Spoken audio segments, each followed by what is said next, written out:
তুমি এখন কেঁদো না গুনগুন, প্লিজ। কেন কাঁদবে? তুমি যদি জানো যে আমি কোনো অন্যায় করিনি তাহলে তো তোমার কান্নার কথা নয়। বরং তুমি কাঁদলে আমার খারাপ লাগবে। তুমি কি চাও যে কাজটা আমি করিনি তার জন্য আমার অপরাধ বোধ হোক? কেঁদো না গুনগুন। মা গো, কাঁদিস না মা, কাঁদিস না। আমি কথা দিচ্ছি তোকে মা গো, তোর চোখের জল আমি মুছবই মুছবো। যাদের জন্য আজ আমি বেঁচে বসতে আছি, যার জন্য আমি সন্তান স্নেহ কাকে বলে সেটা জেনেছি, সন্তানের ভালোবাসা কাকে বলে সেটা জেনেছি। তার এত বড় সর্বনাশ, তার এত বড় ক্ষতি, আমার দাদার এত বড় সর্বনাশ আমি কিছুতেই করতে দেব না মা, কিছুতেই করতে দেবো না। আমার প্রাণ থাকতে করতে দেবো না, তুই একদম চিন্তা করিস না। ও দাদা, দাদা চলো চলো চলো দাদা, চলো দাদা, চলো। আমি দরকার হলে আমি কোর্টে গিয়ে ওর এগেনস্টে বলবো। দাদা চলো, থানায় চলো দাদা, আমি ওর এগেনস্টে কমপ্লেন করবো। দাদা চলো, তুমি চলো, অনেক হয়েছে, চলো। জুই, রাগের বসে কিছু করিস না, যা করবি ভেবে চিন্তে করবি। দাদা দাদা গো, আর কিছু বাবার অবসর কি আছে দাদা? আমার মেয়েটাকে সেই অবস্থা রেখেছে। বলে গেছে বললেই হলো, যা বলে গেছে সেটাই করবে। হ্যাঁ, ওর এগেনস্টে তো কোনো কিছু নেই ওর কাছে। ও কি সৌজন্যর এগেনস্টে কোনো কিছু তো প্রমাণই করতে পারবে না, ওর কাছে তো, ওর হাতে তো কিছু নেই। তুমি কি করে জানলে? শিল্পী, না না, তোমার সঙ্গে সৌজন্যর কতদিনের বা আলাপ, কতদিন পরিচয়? তার থেকে অনেক আগের থেকে তিন্নির সঙ্গে ওর পরিচয় আছে। ও কি করেছে না করেছে মানে তিন্নির সঙ্গে, সেটা তো আমরা সৌজন্যর মুখ থেকে জানতে পারছি। তিন্নির নিশ্চয়ই এমন কিছু জোর আছে যার জোরে ও কোর্ট অবধি গিয়ে ফাইট করার সাহস রাখছে। এটাও তো আমাদের ভেবে দেখতে হবে। আমি তো সবসময় প্র্যাকটিক্যাল কথা বলি, সেজন্য আমার কথা সবসময় সবার খারাপ লাগে, কিন্তু এই দিকটাও আমাদের একবার ভেবে দেখা উচিত কিন্তু আমার মনে হয়। এক মিনিট, তার মানে আপনি বলতে চাইছেন যে আমি অনন্যার সাথে আমার কোনো সম্পর্ক ছিল বা গুনগুনের কাছে লুকিয়ে রেখে আমি অনন্যার সাথে একটা সম্পর্ক রেখেছি, তাই তো? আমরা তো জানি না, সেটা করতেও তো পারো। গ্যারান্টি দিয়ে কে বলতে পারে? সব দিকটা তো ওপেন রাখতে হয়।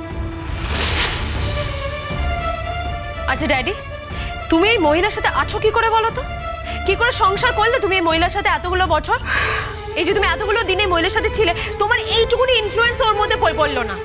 তোমাকে না মাঝে মাঝে মা বলে পরিচয় দিতে আমার খারাপ লাগে, ঘেন্না করে। কি যা নয় তাই বলে যাচ্ছে তখন থেকে।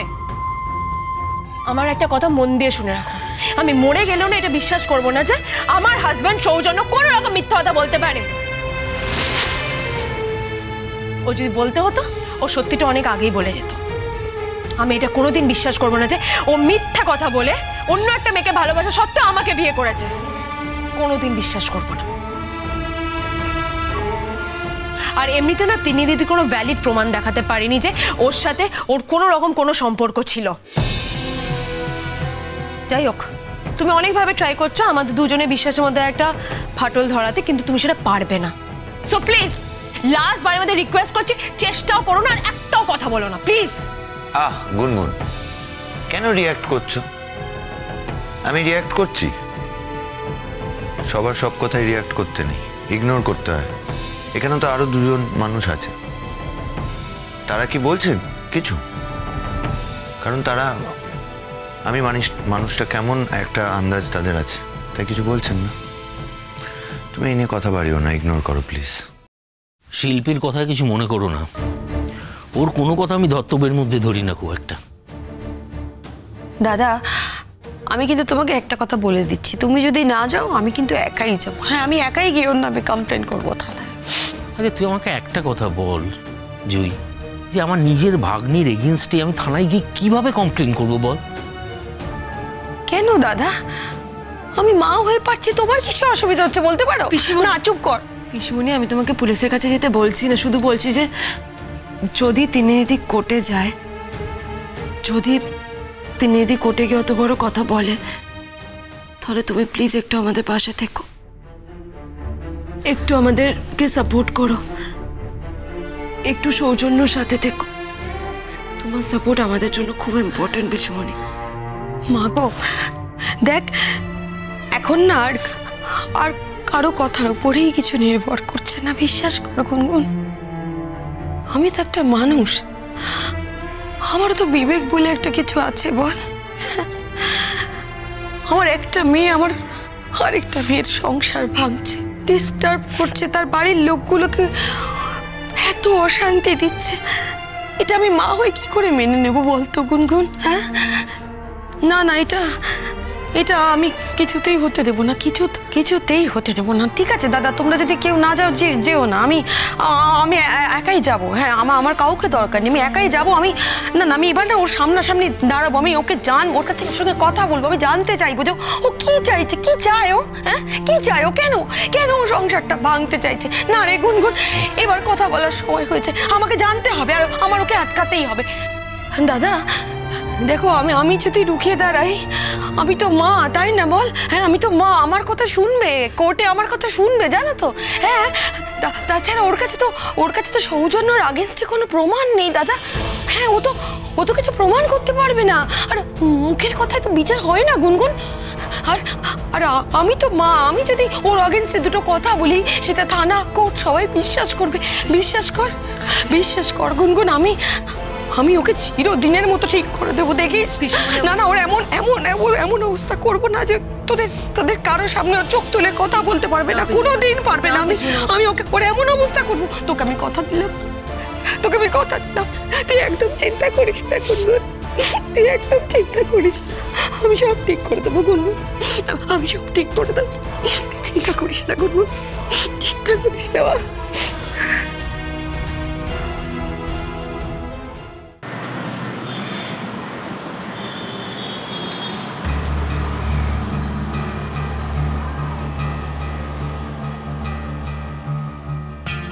তোমরা একটু যাও, আমি আসছি।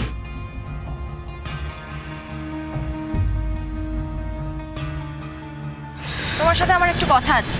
কিন্তু আমার তোমার সাথে কোনো কথা নেই তিনিদি। তোমাকে কয়েকটা ডকুমেন্টস দেওয়ার আছে। কিসের ডকুমেন্টস? এই যে দেখো, এগুলো দেখলেই বুঝতে পারো।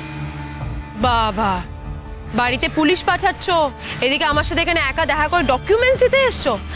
বাই দ্য ওয়ে, পুলিশরা কি জানে যে তুমি আমার সাথে এখানে দেখা করতে এসেছো? দেখো, সৌজন্য তো আমার সাথে দেখা করতে আসেনি, আর আমার মনে হয় জিনিসটা ঠিকও হয়নি। বাই দ্য ওয়ে, শুনলাম তোমরা নাকি কোথায় ঘুরতে যাচ্ছ। তো না, এমনি আর কি জিজ্ঞেস করলাম। এই যে তোমরা সবাই বলো না আমার সাথে নাকি সৌজন্যর কোনো সম্পর্ক ছিল না, আমি নাকি মিথ্যে কথা বলি, বানিয়ে বলি, তো এগুলো দেখলেই তুমি বুঝতে পারবে এর মধ্যে কি আছে। আর এগুলো আমি কোর্টে প্রডিউস করবো, তুমি দেখে আমায় ফেরত দিয়ে দাও। আছে কি এর মধ্যে? সৌজন্য দেওয়া গিফটস। দেখো, তোমরা অনেক বছর ধরে একসাথে কাজ করছো, তোমাকে কিছু দিতেই পারে, তা এইগুলো তুমি আমাকে এখন কেন দেখাচ্ছ আমি তো বুঝতে পারছি না। হো বুঝতে পেরেছি, এইগুলো তুমি এখন ইউজ করবে ওর আগেনস্টে, আর ওই যে কোর্টে প্রডিউস করবে। Wow, brilliant. দেখো, আমি যদি সামান্য কলিগই হয়ে থাকি, তাহলে সেই সুবাদে ও নিশ্চয়ই আমাকে কোনো বই বা মেমেন্টো এরকম কিছু দেবে। এর মধ্যে কি আছে সেটা দেখো না, তুমি দেখলেই তো বুঝতে পারবে। ধরো, দেখো, নাও ধরো।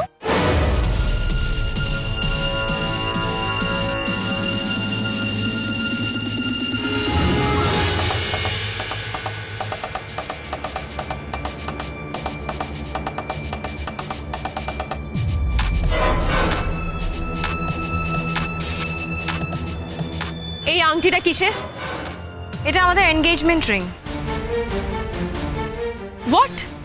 যা তা বলছো তুমি, মিথ্যে কথা বলছো, আমি তোমাকে এক ফোঁটা বিশ্বাস করি না। দেখো, তুমি বিশ্বাস করো না করো সেটাতে আমি কি করে প্রমাণ করব? দেখো, তুমি আংটিটা দেখো, তাকিয়ে দেখো, এটা এস লেখা। এই আংটিটা সৌজন্য আমাকে দিয়েছিল, আর ওর দাবি ছিল যে এই আংটিটা যাতে আমি সবসময় হাতে পরে থাকি, এবং এটা আমি পরেও থাকতাম। আমি জানি না তুমি খেয়াল করেছো কিনা, হয়তো কেউ তোমরা খেয়াল করোনি, বাট আমি সবসময় পরে থাকতাম। আজকে তোমাকে দেখাবো বলে এটা আমি বাধ্য হয়ে খুলেছি। হ্যাঁ, লেখা আছে এস, একটা এস মানে কি শুধুই সৌজন্য হতে পারে? আর কারোর নাম এস দিয়ে শুরু হতে পারে না? অন্য কেউ তো হতে পারে। তুমি কি অন্ধ? তুমি যে অন্ধ হয়ে থাকো তাহলে থাকো, আমার কি, আমি কি করে প্রমাণ করব বলো তো? আচ্ছা এই যে বইটা দেখো, বইটা খোলো।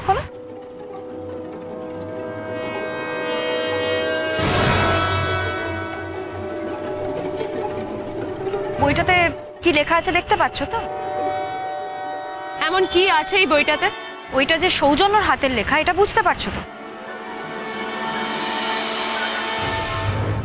ওর বাংলা লেখা আমিও তো দেখিনি, আমারও তো মনেও পড়ছে না, কিন্তু এটা কি ওই সত্যি লিখেছে?